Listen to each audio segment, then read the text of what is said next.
ভাতারের Orgram high মাদ্রাসায় আজ board গঠনের নমিনেশন ফাইল তোলা ও জমা দেওয়ার কর্মসূচি ছিল। কর্মসূচি শেষ হলো শনিবার 2:30 উপস্থিত ছিলেন বিধায়ক। পূর্ব বর্ধমান জেলার ভাতারের ওরগ্রাম চতুষ্পল্লী হাই মাদ্রাসায় আজ বোর্ড গঠনের নমিনেশন ফাইল তোলা ও জমা দেওয়ার তারিখ ছিল। উপস্থিত ছিলেন ভাতার বিধানসভার বিধায়ক মানগোবিন্দ অধিকারী। বিদ্যালয়ের প্রধান শিক্ষক জানান যে আজকের আমাদের ভোট গঠনের জন্য নমিনেশন ফাইল তোলা ও জমা দেওয়ার তারিখ ছিল। খুব শান্তিপূর্ণভাবে এই কর্মসূচি শেষ হয়েছে। পুলিশের ভূমিকা ছিল চোখে পড়ার মতো। আমাদের স্কুলে মোট সদস্য সংখ্যা রয়েছে 6 জন। বিদ্যালয়ের প্রায় ছাত্রছাত্রীর সংখ্যা রয়েছে 1500। এটা ওরগ্রাম চতুষ্পল্লী হাই মাদ্রাসা উচ্চ মাধ্যমিক। আজকে আমাদের কর্মসূচি ছিল। আমাদের দীর্ঘদিন ধরে অ্যাডমিনিস্ট্রেটর চলছে, পরিচালন সমিতি গঠন হয়নি, তো নতুন করে পরিচালন সমিতি গঠন করার জন্য আজকে নমিনেশন পত্র জমা দেওয়ার তারিখ ছিল। কতগুলো সদস্য রয়েছে আপনার স্কুলে? মানে সদস্য সংখ্যা কত? সদস্য সংখ্যা আমাদের গার্জেন ক্যাটাগরি থেকে 6 জন। আজকে কয়জন করেছেন নমিনেশন? এখনো পর্যন্ত 6 জনই করেছে। প্রশাসনের ভূমিকা কেমন ছিল আজকের?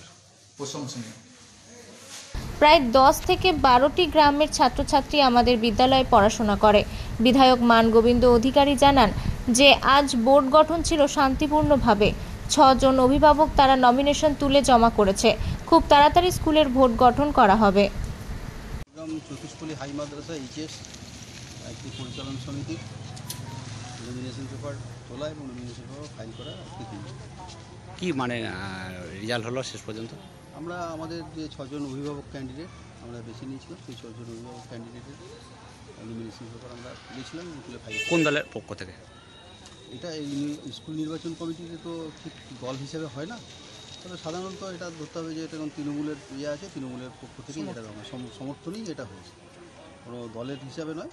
হ্যাঁ, কিন্তু যেহেতু এটা কিন্তু কোনো স্কুল নির্বাচন তো আর কোনো দলের প্রতীকে হয় না, এটা সম্পূর্ণ আলাদা ব্যাপার।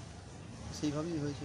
সব আমাদের এখানে এই স্কুলের যে সমস্ত এলাকার ছাত্রছাত্রী যেখান থেকে আসে সেইভাবেই আমাদেরকে ক্যান্ডিডেটগুলো। কি আগামী দিনে কি ইচ্ছা রয়েছে স্কুলটাকে নতুন নিয়ে? স্কুলে যে মানে পশ্চিমবাংলায় 11 সালে আমাদের মাননীয় মুখ্যমন্ত্রী মমতা ব্যানার্জি ক্ষমতায় আসার পর যেভাবে স্কুলগুলোর উন্নয়ন করেছেন, মানে সব দিক থেকে, যেটা আমাদের এই কম্পিউটারে মানে যেটা ব্যাপারটা মানে অটোমেশনের যুগে, তো আজকে তো এটাকে ছাড়া চলা যাবে না।